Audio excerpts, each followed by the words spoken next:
গাল তিতা লাগছে মা, আমি এখন খাবো না। মিমি কোমরে হাত দিয়ে বলে, কি মাম্মা, তুমি খাবে না কেন? তুমি জানো না অসুস্থ থাকলে ফল খেতে হয় বেশি বেশি, পুষ্টির দরকার হয়। এবার থেকে তুমি দুধ ডিম খাবে, তুমি খুব দুর্বল। মিমির কথা শুনে শ্রেয়া তাকায় ফারাজের দিকে। ফারাজ মিটি মিটি হাসতে থাকে। বাসর রাতে ফারাজও সেম কথাই বলেছিল। শ্রেয়া মনে মনে বলে, এরা বাবা মেয়ে মিলে কি পেয়েছে, আমাকে এত দুর্বল বানায় কেন? দুধ ডিম খাওয়ানোর জন্য যেন ব্যস্ত এরা। সৃষ্টি বেগম নাতির কথায় সম্মতি দিয়ে বললেন, হ্যাঁ মা, তোর একটু দুধ ডিম খাওয়া দরকার। তুই নিজের যত্ন নিস না, খাওয়া দাওয়া ঠিক মতো করতে হবে তো। নাও এবার মা শুরু কর। মা গো, তোমরা যা বলার বলো, এই ঠোঁটকাটা সামনে না। ফারাজ বুঝতে পারে শ্রেয়ার মনের ভাব।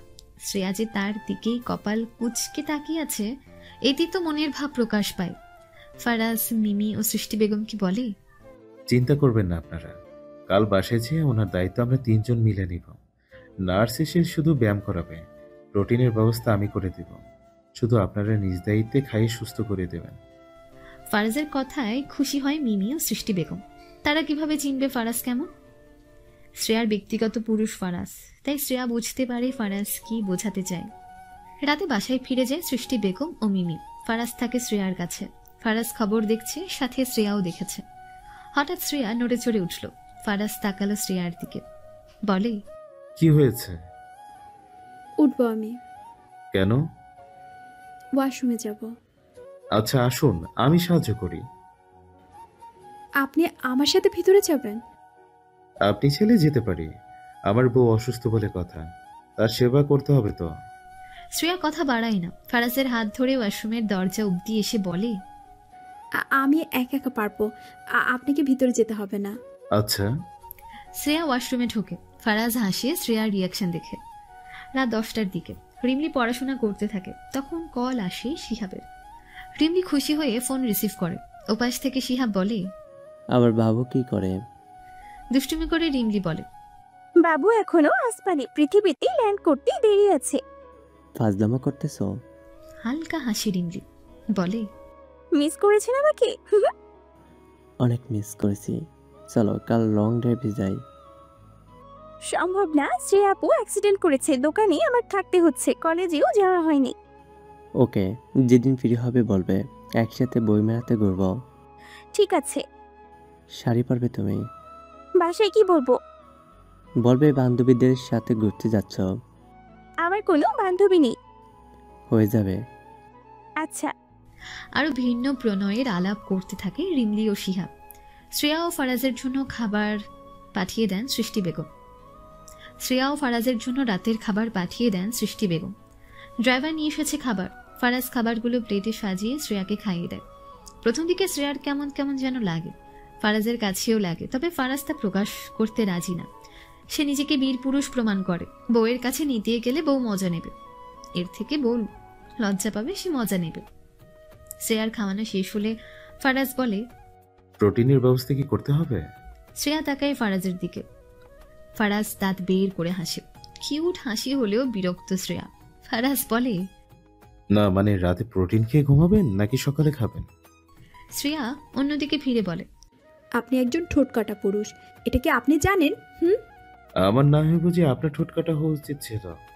তাহলে আপনি শুরু করুন আমার সাথে, আমি লজ্জা লজ্জা ভাব করবো, একদম লজ্জাপতি পাতার মতো নুয়ে যাব, যেমন আপনি করেন। ঘুমাতে হবে এখন, সকাল সকাল রিলিজ করে দিবে। বাসায় যাওয়ার জন্য তাড়াতাড়ি উঠতে হবে। বাবা, আপনার তো দেখি খুব তাড়াহুড়া। আমার সাথে সাথে থেকে আপনি ভালো ট্রেনিং পেয়েছেন। শ্রেয়া আর কথা বাড়ালো না, চোখ বন্ধ করে রাখলো। এই লোক লজ্জা দিতে ব্যস্ত। ফারাজ পাশের বেডে শুতে শুতে বলে, রাতে অসুবিধা হলে ডাক দিবেন, আমি ওয়াশরুমের ভিতর ঢুকবো না, কিন্তু যেতে সাহায্য করব। শ্রেয়া অগ্নি দৃষ্টিতে তাকালো ফারাজের দিকে। ভয় পাওয়ার ভান করে ফারাজ বলে, না মানে আপনার অসুবিধার জন্য বললাম, এমন তাকানোর কিছু নেই। লজ্জাবতী বউ হঠাৎ করে বাঘিনীর রূপ ধারণ করলে ভয় লাগে। শ্রেয়াকে বাসায় আনা হয়েছে। এখন মোটামুটি সুস্থ আছে শ্রেয়া, শুধু পায়ের এই মাংসে হালকা ব্যথা। এই 1 মাসে নার্স এসে ব্যায়াম করিয়ে দেন, ঠিকমতো মলম ও ওষুধ লাগানো হয়। এছাড়া ফারাজের যত্ন তো আছে। শ্রেয়া এখন নিজে নিজে হাঁটতে পারে, কিন্তু তারপরও ফারাজের আদেশে সে দোকানে যায় না। শ্রেয়ার অবর্তমানে কলেজে না যেয়ে রিমলি দোকানে থাকে। আজ কেউ আছে দোকানে। রিমলি কেক ভালো বানাতে না পারলেও টুকটাক কাজ করতে পারে। দোকানের দেখাশোনা ও হেল্পিং হ্যান্ড হিসেবে রিমলি অনেক কাজই করে। শিহাব এসে দেখে যায় রিমলিকে। ওদের দুষ্টু মিষ্টি প্রণয়ই ধরা পড়ে শ্রেয়ার সিসি ক্যামেরায়, কিন্তু কিছু বলে না। শিহাব ছেলে হিসেবে ভালো। রিমলি এখন পড়াশোনা করে বাবা মায়ের দেখাশোনা করে। রিমলির মাথার উপর ফারাজের হাত আছে। বড় ভাই হিসেবে দায়িত্ব নিয়েছে রিমলির। অর্পার আজ প্রেগনেন্সির 3 মাস হয়েছে। অর্পার শাশুড়ি অর্পাকে কিছুই করতে দেয় না, সব রান্না নিজে করেন। ইনফ্যাক্ট অর্পার গোসলের পর কাপড় চোপড় ধুতে হয় অর্পার বরের। নাতি বা নাতনির জন্য যেন পাগল তিনি। দাদি ডাক শোনার জন্য তার মন ছটফট করছে। অর্পার বর ও ননদ হওয়ার সময়ও তিনি এমন উত্তেজিত থাকত। ছোট বাচ্চা মানেই তার কাছে আলাদা ভালোবাসা। তার প্রথম সন্তান মিসক্যারেজ হয়, এটা তার শাশুড়ির জন্য। ওই সময় তাকে অনেক অত্যাচার করা হতো। অর্পার শাশুড়িকে বাচ্চা নষ্ট হওয়ার জন্য খুব কান্না করেন তিনি। প্রায় 2 মাস শোক পালন করে। তার গর্ভে যে 6 মাসের বাবু ছিল। পরবর্তীতে অর্পার শ্বশুর মানুষটা শক্ত হন, মাকে উচিত জবাব দিয়ে দেন, কিন্তু ভয় থাকে মনে মনে। ডাক্তার বলেছে নেক্সট টাইম কনসিভ নাও করতে পারে। প্রথম বাচ্চা নষ্ট হয়ে গেলে অনেক সমস্যা হয়। অর্পার শাশুড়ি অসুস্থ অবস্থায় প্রতিদিন তাহাজ্জুদ নামাজ আদায় করতেন। নামাজে আল্লাহর কাছে কান্নাকাটি করতেন। অবশেষে 1 বছর পর তার গর্ভে অর্পার স্বামী আসেন। তিনি ভুলেও শ্বশুর বাড়িতে থাকেননি ওই সময়। অর্পার শ্বশুর বুঝতে পেরে অর্পার শাশুড়িকে সাপোর্ট করেন। জীবনের কঠিন পরিস্থিতি পার করেছে বলেই হয়তো আজ তিনি অর্পার জন্য বেস্ট শাশুড়ি।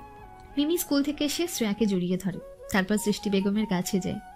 সৃষ্টি বেগম আগেকার মানুষ, এজন্য তিনি মিমিকে নিজের মতো যত্ন করেন। মাথায় তেল ভরে ভরে দেয়, শ্যাম্পু করাতে যেয়ে চুলে জট পাকিয়ে দেয়, গোসল করিয়ে মুখে ক্রিম আর গা ভরে সরিষার তেল দিয়ে দেয়। শ্রেয়া ছোটবেলায় এমনটাই করত। মনে করে শ্রেয়া হাসতে থাকে। মিমি কিছু বলে না নানুকে, একটু বিরক্ত হয় স্কুলে যাওয়ার সময় মাথায় তেল আলা ঝুটি দেখে, কিন্তু ফারাজ বুঝিয়ে বলে এটাই নানুদের ভালোবাসা। নানি বা দাদি আমাদের ভালোবেসে বলেই এই যত্ন করে, তা না হলে তাদের দরকার ছিল এসব করার? তারা তো তোমার যত্ন না নিয়ে নিজের মতো রেস্ট করতেই পারত। মিমি বুঝে যায় নানুর ভালোবাসা, তাই আর কিচ্ছু বলে না। অবশ্য তেল মাথায় শ্রেয়া খুব সুন্দর করে ক্লিপ দিয়ে চুল বেঁধে দেয়, দেখতে খারাপ লাগে না। ফারাজ অফিস থেকে বাসায় ফিরল। এখন রাত 9টা বাজে। মিমির পড়াশোনা শেষ, শ্রেয়া পড়িয়ে দিয়েছে তাকে। মিমি এখন কার্টুন দেখছে। ফারাজ এসেছে দেখে জড়িয়ে ধরে পাপাকে। ফারাজ আগলে নেয় মেয়েকে। অফিসে যতটুকু সময় থাকে চিন্তা করে মেয়েকে নিয়ে। এখন তো আবার বউ যুক্ত হয়েছে। ফারাজ ফ্রেশ হতে ঘরে আসে। এসে দেখে শ্রেয়া ম্যাগাজিন পড়ছে। ফারাজ ফ্রেশ হয়ে বসলো শ্রেয়ার কাছে, বলে রাতে খেয়েছেন? না, আপনার জন্য সবাই অপেক্ষা করছিলাম। আমাকে ছেড়ে বুঝি এখন খেতে ইচ্ছে করে না? শ্রেয়া তাকায় ফারাজের দিকে। মাত্র আসলো অফিস থেকে, এর ভেতর দুষ্টুমি শুরু। শ্রেয়া বলে, আপনি তো এনার্জি পান কোথায়? নেবেন নাকি এনার্জি আমার থেকে? কথা বাড়ায় না শ্রেয়া, বিড়বিড় করে বলে, অসভ্য লোক, ঠোঁটকাটা নির্লজ্জ পুরুষ। বরদের ঠোঁট বোঝা মানায় না। বর যত ঠোঁটকাটা হবে বউ তত রোমান্টিক হবে। অবশ্য আমার বউ ভিন্ন। তাকে যতই প্রেম জাগিয়ে দিয়ে যায় সে ততই নেতিয়ে পড়ে। লজ্জাবতী লতিকা আমার শ্রেয়াময়। লজ্জাবতী লতিকা কি বাবা? পেছন থেকেই মিমি বলে। ফারাজ মেয়েকে দেখে ভড়কে যায়, বিড়বিড় করে বলে, এবার থেকে প্রেমের আলাপ দরজা বন্ধ করেই করতে হবে। মেয়ে আমার না হলে পেকে যাবে। যাই বলি তাই নিয়ে প্রশ্ন রেডি রাখে। শ্রেয়া ফারাজের পাশে বসেছিল। ফারাজ যা যা বলেছে সব শুনতে পেয়েছে। মিটিমিটি হাসছে সে। ঠোঁটকাটা লোক এবার মেয়ের কাছে ফেসে গেল। ফারাজ কথা এড়াতে বলে, কিছু না মা, রাতে খেয়েছ? না, তুমি আসবে বলে মাম্মাম না খেয়ে থাকে, তাই আমিও না খেয়ে আছি। মিমির কথা শুনে বিষম উঠে শ্রেয়ার। কাশতে থাকে সে। ফারাজ শ্রেয়াকে 1 গ্লাস পানি এগিয়ে দিয়ে বলে, বরের প্রতি ভালোবাসা জেগেছে তাহলে? কিছু না বলে পানি পান করে শ্রেয়া। মনে মনে বলে, বিয়ের সময় একটা মেয়ে যখন কবুল বলে তখন তার মনের ভিতর কেমন অনুভূতি হয়, এটা কি আপনাকে বুঝিয়ে দিতে হবে? মনের কথা মনে রেখে শ্রেয়া বলে, মিমি এখনও না খেয়ে আছে। চলুন সবাই একসাথে খাই। মাম্মা, তোমার নানুকে ডাক দাও, আমি আস্তে আস্তে হেঁটে আসছি। ঠিক আছে মাম্মাম। বলে চলে গেল মিমি। শ্রেয়া নিজের মতো আস্তে আস্তে হাঁটছে। ফারাজ তাকিয়ে দেখিয়ে আর বলে, পিপটা আপনার থেকে দ্রুত গতিতে হাঁটতে পারে। আমার পায়ে এখনও হালকা ব্যথা আছে, দ্রুত হাঁটলে ব্যথা বাড়ে। ফারাজ আশেপাশে তাকিয়ে দেখে কেউ নেই, তাই সাথে সাথে শ্রেয়াকে কিছু বলার সুযোগ না দিয়ে কোলে নিয়ে সিঁড়ি বেয়ে নেমে খাবার টেবিলে বসিয়ে দেয়। তার কিছুক্ষণ পরে সৃষ্টি বেগম ও মিমি আসে। শ্রেয়া হতবিহ্বল হয়ে গেছে, তাকিয়ে আছে ফারাজের দিকে এক দৃষ্টিতে। ফারাজ যখন শ্রেয়াকে কোলে নেয় তখন তার মাঝেও কিছু শিহরণ জেগে ওঠে, তাই ফারাজও কিছুটা লজ্জা পায়, তবে তা অপ্রকাশ্যে। সবাই রাতের খাবার খেয়ে চলে আসে ঘরে। সৃষ্টি বেগম ও মিমি আগে ঘরে চলে যায়। ফারাজ পরে শ্রেয়াকে কোলে করে ঘরে নিয়ে আসে। বিছানায় শুয়ে দেয় শ্রেয়াকে, লাইট অফ করে ডিম লাইট জ্বালিয়ে দেয়। বিছানার এক কোনায় শুয়ে বলে, তাড়াতাড়ি সুস্থ হওয়ার চেষ্টা করুন শ্রেয়াময়ী, তাহলে বউয়ের অনুমতি ছাড়া স্বামীর পুরোপুরি দায়িত্ব পালন করতে বাধ্য হব। তখন আমাকে দোষ দিতে পারবেন না। হালাল সম্পর্ক থেকে কিনা টানা 1.5 মাস বউয়ের থেকে দূরে আছি, আর 1.5 মাস হয়ে গেলে তো আপনাকে আবার নতুন করে কবুল বলে গ্রহণ করতে হবে। কতবার কবুল বলবো বলুন? লোকে বলবে বেটা 40 বছরের উপরে এসে 10 বার এক বউকে বিয়ে করে। পুরুষত্বের কলঙ্ক হতে চাই না আমি। শ্রেয়ার কান দিয়ে গরম ধোঁয়া বের হতে থাকে। কানে বালিশ চেপে আছে, তাও ফারাজের লাগামহীন কথাগুলো বেজে উঠছে। শ্রেয়াকে আজ হসপিটালে নেওয়া হবে চেক আপ করানোর জন্য। ফারাজ গেছে শ্রেয়ার সাথে। ডাক্তার শ্রেয়াকে চেক আপ করে কিছু কথা জিজ্ঞেস করে ব্যথা কেমন, জ্বর আছে কিনা, হাঁটতে অসুবিধে কিনা। শ্রেয়া জানায় সে এখন সব দিক থেকে নর্মাল ফিল করে। ডাক্তার সব শুনে জানিয়ে দেয়, তাহলে সব ঠিকঠাক আছে। ভাগ্য ভালো, অটোর একটি চাকা শুধু পায়ের ওপর দিয়ে গেছে, তা হাঁটুর নিচে। হাঁটুতে লাগলে আজ আর সুস্থ থাকতেন না। আপনাকে সচেতন করাও যায় না, কারণ আপনি একটু শিশুর জীবন বাঁচিয়েছেন। এমন এমন মানসিকতা আজকাল পাওয়া যায় না। প্রাউডলি কথাগুলো বলে ডাক্তার। ফারাজ ও শ্রেয়া খুব খুশি হয়, ধন্যবাদ জানিয়ে চলে আসে। মিমি, ফারাজ, শ্রেয়া ও সৃষ্টি বেগম এসেছে শিশু পার্কে। শ্রেয়া এখন পুরোপুরি সুস্থ, কাল থেকে পেস্ট্রি হাউসে জয়েন করবে। মিমির ইচ্ছে পুরো পরিবার পার্কে আসবে আজ, ওর বন্ধুরাও আসে। তাই মিমির কিছু বন্ধুরা এসেছে এখানে, সবাই মিলে অনেক আনন্দ করছে। শ্রেয়ার অসুস্থতার সময় মিমি স্কুল খুব কমই যেত। মামামের জন্য তার চিন্তার শেষ নেই। সৃষ্টি বেগম না পেরে বলতেন, তোর মা আমি না এই মিমি যেভাবে তোর জন্য চিন্তা করে, তোকে হারানোর ভয় পায়, এত করে মনে হয় না মিমির বড় হয়ে বিয়ে দিতে পারবি। মিমি একটু একটু লজ্জা পায় বিয়ের কথা শুনলে, মুখটা শ্রেয়ার কোল গুজে রাখত। ফারাজের কাছে এই পরিবার খুব ভালো লাগে। মনে মনে সিদ্ধান্ত নেয় এবার থেকে আর বাইরে যাবে না। তার পরিবার তাকে বেশি প্রায়োরিটি দেয় টাকাকে না। টাকার পেছনে শ্রেয়া ছুটে না, বরং পরিবারের মায়া জালে মিশে থাকে। এমন বউ থাকলে কি আর বিদেশে যাওয়া লাগে? এমনিতেও তার যা কিছু আছে তা শেষ করতে তার নাতি নাতনি আশা লাগবে। পার্কে থেকে আসার সময় মিমি বলে, জানো পাপা, কাল ভ্যালেন্টাইন্স ডে মানে ভালোবাসা দিবস। আমার কাছে আমার 3 জন ভালোবাসার মানুষ আছে, তাই আমি চাই কাল সন্ধ্যায় একটি অনুষ্ঠান করতে। তুমি কিন্তু তাড়াতাড়ি আসবে। আর মাম্মাম, তুমি কালকে বড় একটি কেক বানাবে, ঠিক আছে? সবাই সম্মতি দেয় মিমির কথায়। রাতে রিমলিকে কল দিয়ে শিহাব বলে, আমার স্ট্রবেরি এখন কি করে? বই পড়ে। আপনি কি করেন ইঞ্জিনিয়ার সাহেব? অফিস থেকে এসে ফ্রেশ হয়ে খাওয়া দাওয়া করে মাকে বিদায় দিয়ে এখন ফ্রি হলাম। তোমাকে খুব মিস করছি। আমিও আপনাকে মিস করি। শোনো, কাল ভ্যালেন্টাইন্স ডে, এই 6টা ডেতে তো খালি প্রেস্টিজ হাউসে দেখা করেছি। কাল সন্ধ্যায় আমাকে সময় দিতে হবে। আমরা কাল একসাথে ডিনার করব। কাল তো শ্রেয়া আপুদের বাসায় দাওয়াত। এক কাজ করি, আমি অসুস্থ নাম করি চলে আসব। ঠিক আছে স্ট্রবেরি। সকালবেলা শ্রেয়া ফজরের নামাজ পড়ে একটু ঘুম দেয়। সকাল 8টায় ঘুম থেকে উঠে দেখে ফারাজ হাতে একটা ট্রে নিয়ে এসেছে। ট্রেতে আজ ক্যাপাচিনো লাভ শেড করা। শ্রেয়া মিষ্টি হাসি দিয়ে বলে, good morning. Very good morning and happy Valentine's day. আপনাকেও। আজ আমাদের বিয়ের 2 মাস হতে গেল। হ্যাঁ। দুজনে মিলে একসাথে সময়টা উপভোগ করলো। তারপর শ্রেয়া নিজেকে রেডি করতে থাকে। আজ পেস্ট্রি হাউসে যাবে তাই। হঠাৎ করে ফারাজ তাকে পেছন থেকে আলিঙ্গন করে নেয়। গা কেঁপে ওঠে শ্রেয়ার কানের কাছে কাছে পিচ করে ফারাজ বলে, আমার মিমের জন্য আরেকটা ভাই বোন চাই শ্রেয়া ভাই, আর কোনো অপেক্ষা নয়। আজকে নিজের অধিকার সম্পূর্ণরূপে পেতে চাই আমি। শ্রেয়ার কানে ফারাজের বলা কথাগুলো গরম নিঃশ্বাসের সাথে শ্রবণ হতে থাকে। চোখ বন্ধ করে শুনতে থাকে শ্রেয়া। আয়নায় শ্রেয়াকে দেখে হালকা হাসি ফারাজ, বলে, এভাবে লজ্জা পেয়ে দূরে থাকলে হবে না শ্রেয়াময়। এতে করে দূরত্ব বাড়বে শুধু, আর কমে যাবে ভালোবাসা। আমি আজকে আপনার না, তোমার লজ্জা নিবারণ করতে চাই। ভালোবাসা দিবসে আমার শ্রেয়াময় লজ্জা নিবারণ করা হবে। চোখ মেলে তাকালো শ্রেয়া। আয়নায় দেখলো ফারাজ তাকে আয়নায় দেখছে। ফারাজ আয়নায় শ্রেয়ার চোখের দিকে তাকিয়ে বলে, সম্মতি দিবে কি আমায়? মাথা নাড়িয়ে সম্মতি দিয়ে দিল শ্রেয়া। মুখে কিছু বলে না। ফারাজ বুঝে যায় শ্রেয়া রাজি। শ্রেয়ার কানের লতিতে ছোট্ট একটা চুম্বন এঁকে চলে যায় ফারাজ। দাঁত কামড়ে আয়নার সামনে দাঁড়িয়ে আছে শ্রেয়া।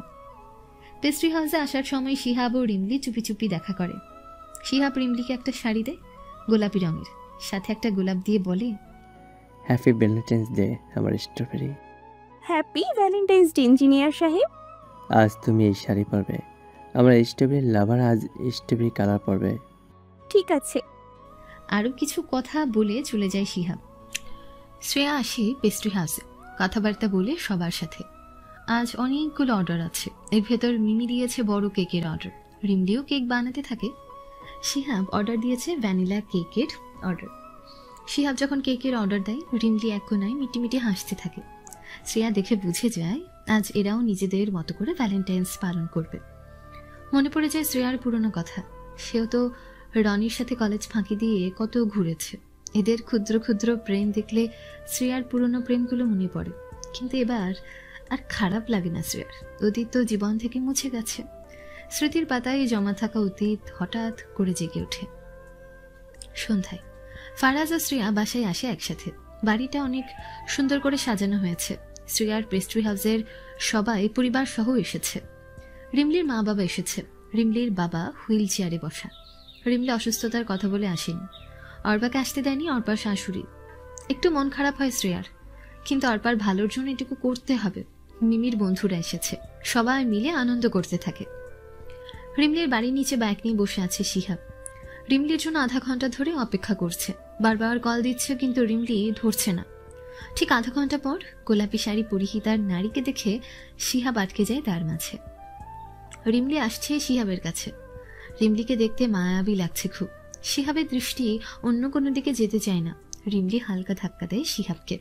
শিহাবের হুঁশ ফেরে, বলে, স্ট্রবেরি, তোমাকে এত সুন্দর লাগছে যে তোমাকে নিয়ে কোথাও যেতে ভয় পাচ্ছি, যদি নজর লেগে যায়।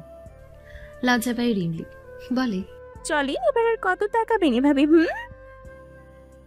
চলো। বলে শিহাব বাইকে উঠলো আর রিমলি শিহাবের পেছনে। বাসা থেকে কিছুটা দূরে এসে একটা মিনি রেস্টুরেন্টের ভেতর ঢুকে করা। শিহাব অনেক সুন্দর করে সাজিয়েছে। রিমলির বানানো কেক অনেক আগেই আনা হয়।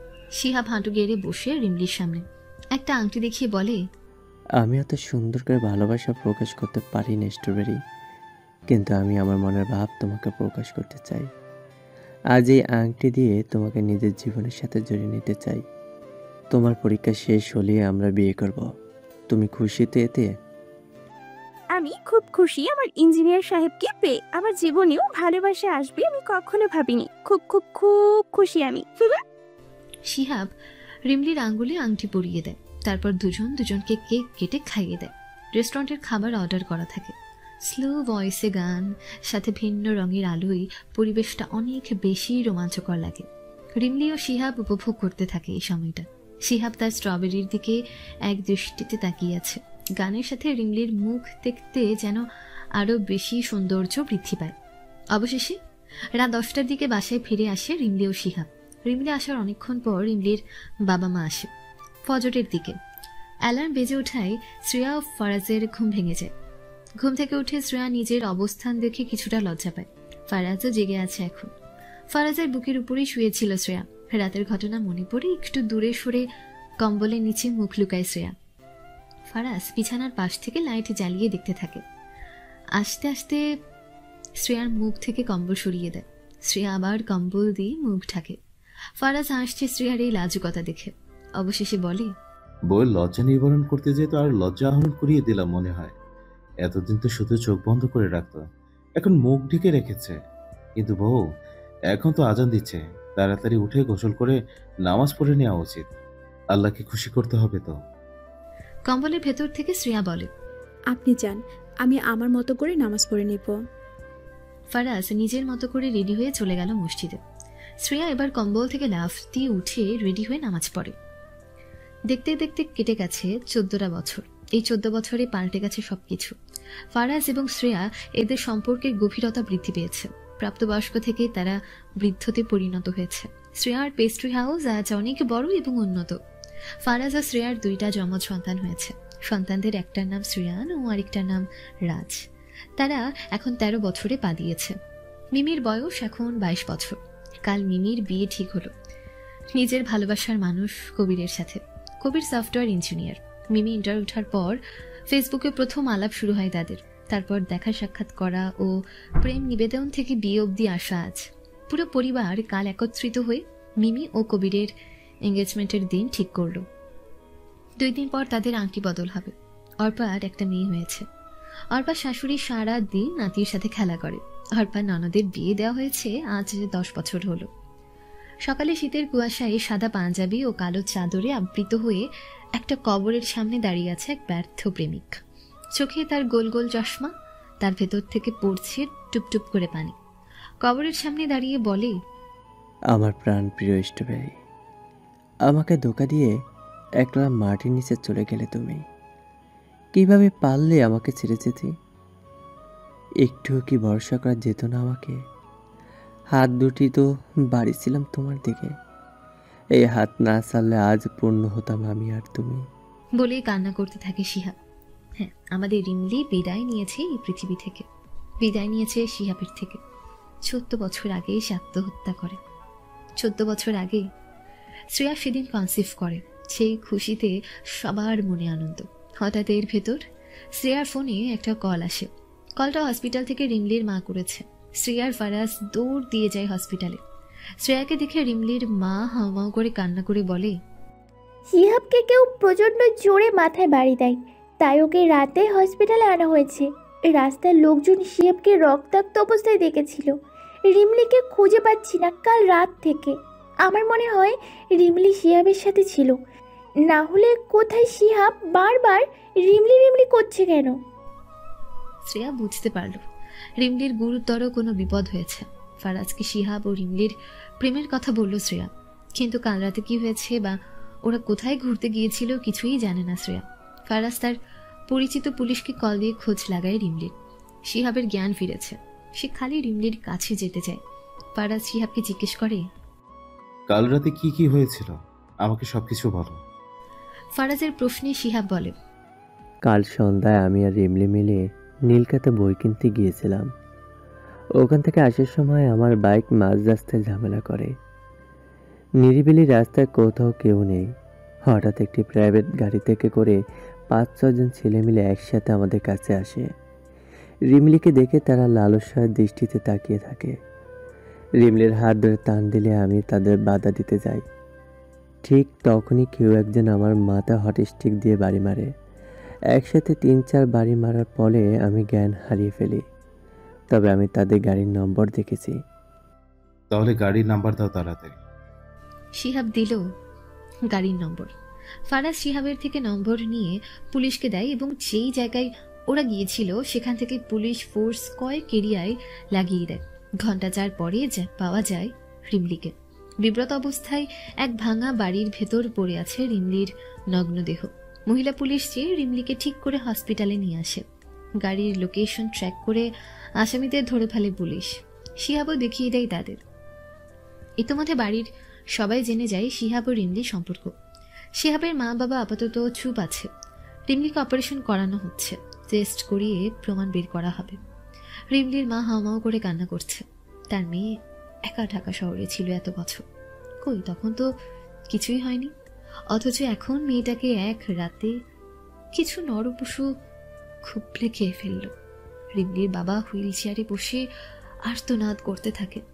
তার এই অক্ষমতার জন্য মেয়ের জীবনে কত কষ্ট গেল। পড়াশোনা না করে আয়া হয়েছিল, এখন ভাগ্য খুলেছিল একটু, তাও কি না ক্ষণিকের জন্য। রাতে জ্ঞান ফিরেছে রিমলির, কারোর সাথে কোনো কথা বলছে না, সে একদম নিশ্চুপ আছে। শিহাব আসতে পারে না রিমলির সামনে, লজ্জা হচ্ছে তার, কাপুরুষ মনে করতে থাকে নিজেকে। রিমলি খুঁজেছিল শিহাবকে তার দুই নয়ন দিয়ে, কিন্তু পায়নি। তাই রিমলি ভেবে নাই হয়তো আমি অপবিত্র হয়ে গেছি, তাই আজ ইঞ্জিনিয়ার সাহেব আমাকে দেখতে আসবে না। রিমলির দু চোখে পানি আর মুখে ম্লান হাসি। তার সতীত্ব হারিয়েছে কাল, কেউ ভালোবাসবে না তাকে। হসপিটাল থেকে বাসায় আনা হয় রিমলিকে। টানা 1 সপ্তাহ কারোর সাথে কোনো কথা হয় না। হঠাৎ একদিন লাল শাড়ি নিয়ে এসে রিমলিকে বলে, এই যে বিয়ের কনে, কাল তোমার বিয়ে, তোমার ইঞ্জিনিয়ার সাহেব কাল তোমাকে বিয়ে করবে, এখানে সবকিছু রেখে গেলাম। রিমলির মনে একটু আশার আলো জেগে ওঠে। ওকে তাহলে বিয়ে করবে ইঞ্জিনিয়ার সাহেব? খুশি হয় সাথে সাথে, কিন্তু সেই খুশি সকাল অবধি থাকে না। সকালবেলা শিহাবের মা আসে রিমলির কাছে, এসে বলে, বামন হয়ে চাঁদ ধরতে গিয়েছিলে এটা মানা যায়, গরিব ঘরের মেয়ে বউ আনাতে আমার আপত্তি ছিল না, কিন্তু অসতী মেয়েকে বউ বানাতে কি লোক সমাজে মুখ দেখাতে পারবো? লোকে বলবে এই দেখো, সতীত্ব হারানো মেয়েকে ঘরের বউ করে এনেছে, নিজের ছেলেকে খাইয়ে দাইয়ে মানুষ করেছে কি অসতী বউ ঘরে আনার জন্য? শোনো মেয়ে, তোমার ওই অপবিত্র পা যদি আমার ঘরে পড়ে আমি ঘর ছাড়া হব। বলেই চলে গেলেন তিনি। রিমলির মা ভেবেছিলেন শিহাবের মা হয়তো কিছু দিতে এসেছে, তাই আর ওদিকে যায় না, বাইরের কাজে বেরিয়ে পড়েন। সকাল 9টার দিকে শ্রেয়া ও মিমি আসে রিমলির বাসায়। রিমলির ঘরে দরজা চাপানো ছিল, হাত দিয়ে ধাক্কা দিতেই দরজা সরে যায়। সাথে সাথে শ্রেয়া দেখতে পায় লাল শাড়ি দিয়ে গলায় ফাঁসি দেওয়া রিমলিকে।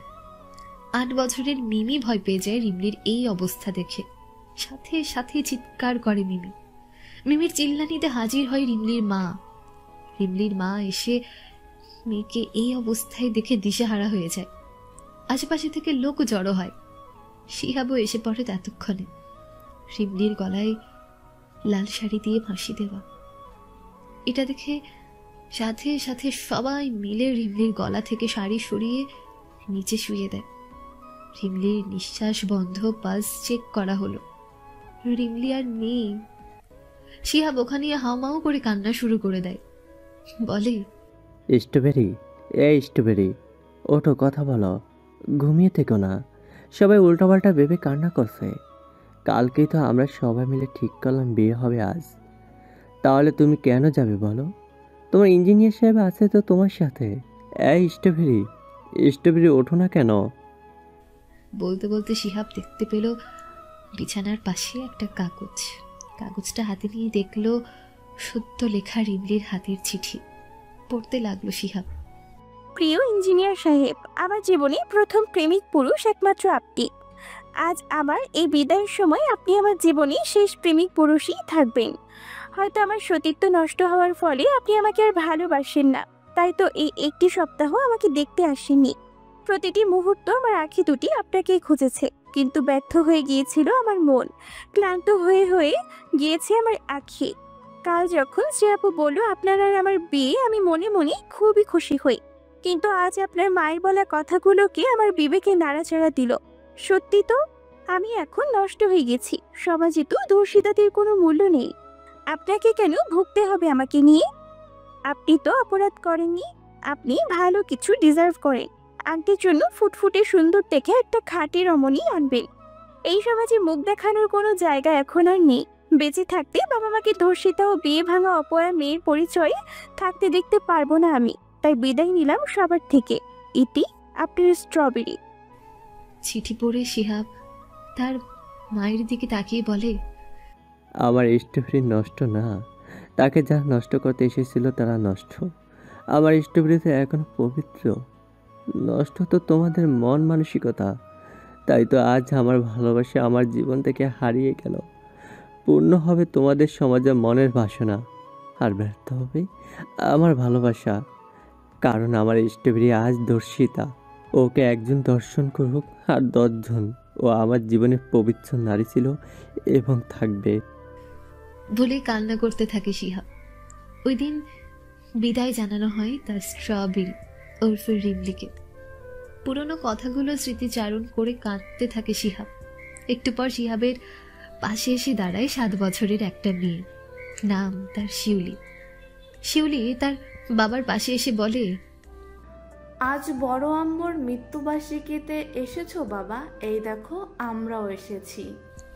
মেয়ের দিকে তাকিয়ে হালকা হাসি শিহাব। হ্যাঁ, শিহাবের বিয়ে হয়েছে অর্পার ননদ আয়রার সাথে। শিহাবকে অনেক বুঝিয়ে শুনিয়ে বিয়েতে রাজি করাই ফারাজ। রিমলি মারা যাওয়ার 1 বছর পর শিহাবের জন্য একটা নরম জায়গা গড়ে তোলে আয়রার মনে।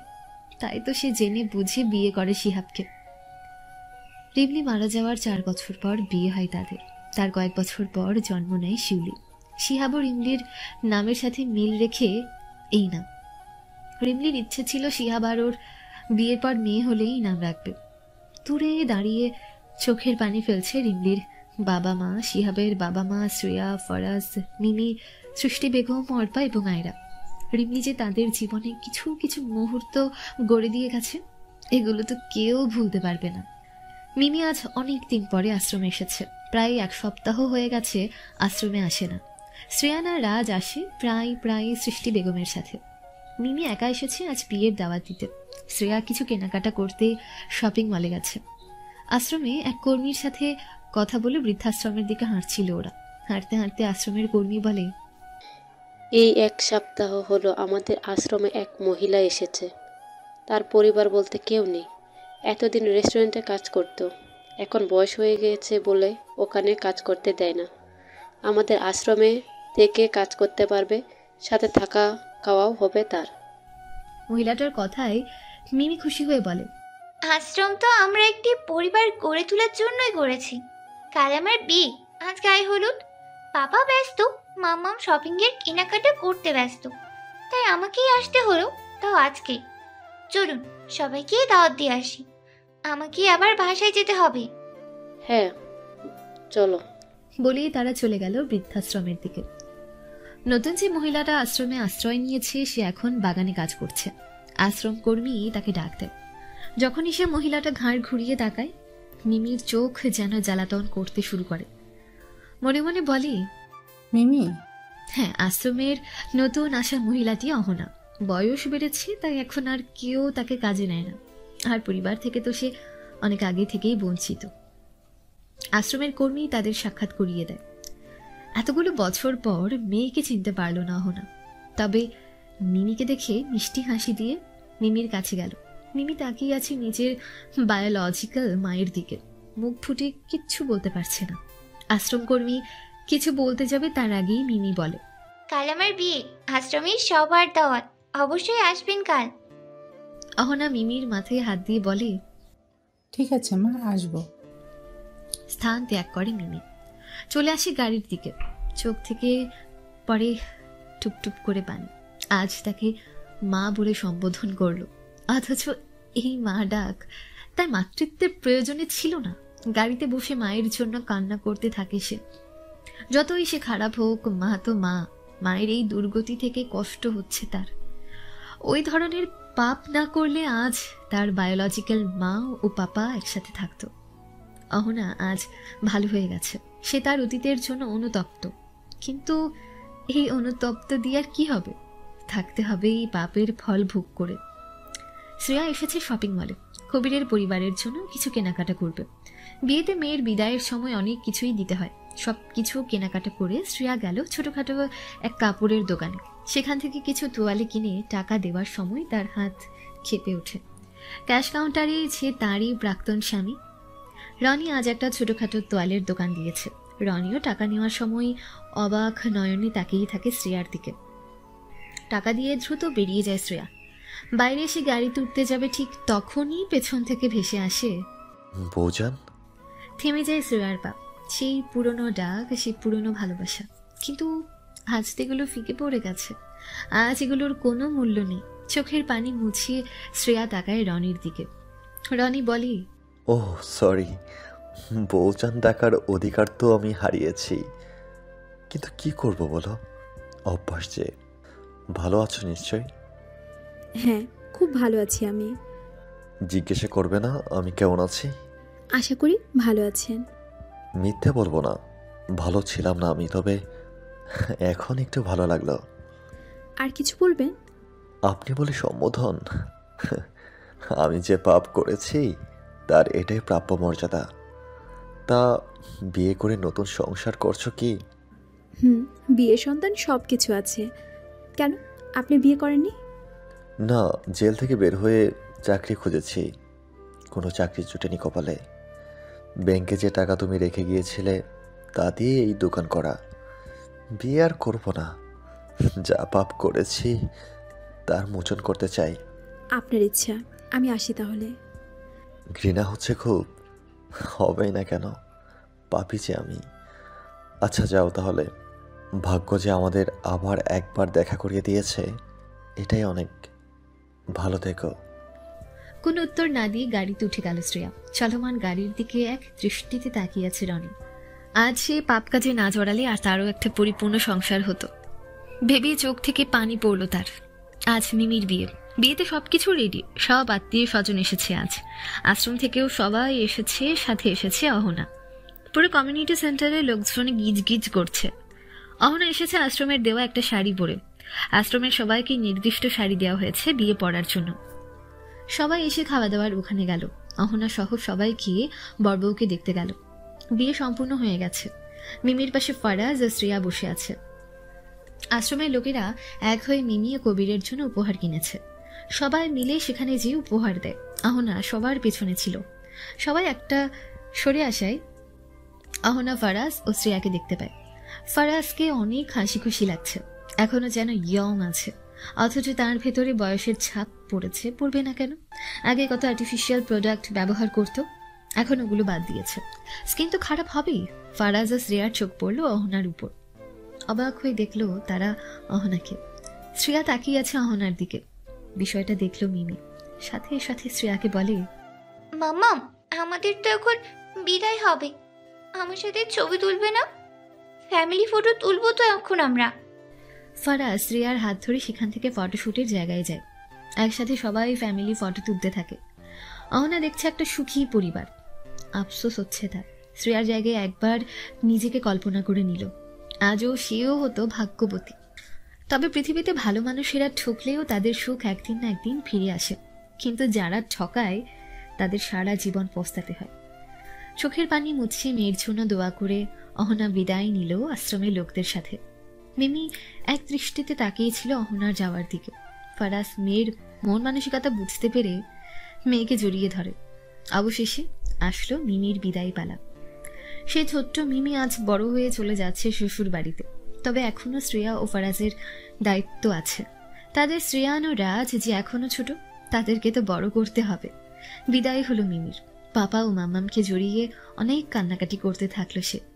রাতে খোলা আকাশের নিচে দাঁড়িয়ে আছে শ্রেয়া ও ফারাজ। দুজনের একসাথে এখন প্রায়ই চন্দ্রবিলাস করা হয়। আজও করেছে তারা। শ্রেয়ার বাহুতে এক দিয়ে ফারাজ বলে, আমাদের জীবনের প্রত্যেকটি অধ্যায় আজ সমাপ্তির দিকে। দেখতে দেখতে আমাদের সমাপ্তি এসে গেল। শ্রেয়া ফারাজের দিকে তাকিয়ে বলে, আমাদের ভালোবাসার সমাপ্তি কিন্তু কখনই হবে না। সে আমার শ্রেয়াময়ী, আর আমি হতে দেব না। সবকিছু সমাপ্তি হবে, কিন্তু আমাদের ভালোবাসার সমাপ্তি কখনো হবে না। ভালোবাসি আমার শ্রেয়াময়ী। আমিও ভালোবাসি আপনাকে।